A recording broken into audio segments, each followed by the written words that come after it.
Scan for Sovi, your AI bestie. I got your back. Inflation rates are tricky, but we can solve this fast. Let's find the true statement by checking the CPI values for each year. First, we need to look at the Consumer Price Index for year 1 and year 3. Year 1 starts at 80, while year 3 jumps all the way up to 140.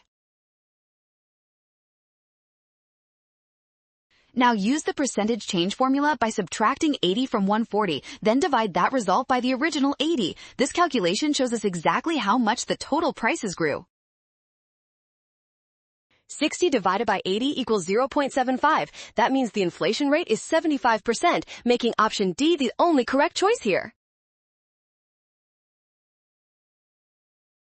Well done! Scan the code to learn with Sovi. Avoid rushing when reading tables and always trust the given CPI data for accuracy.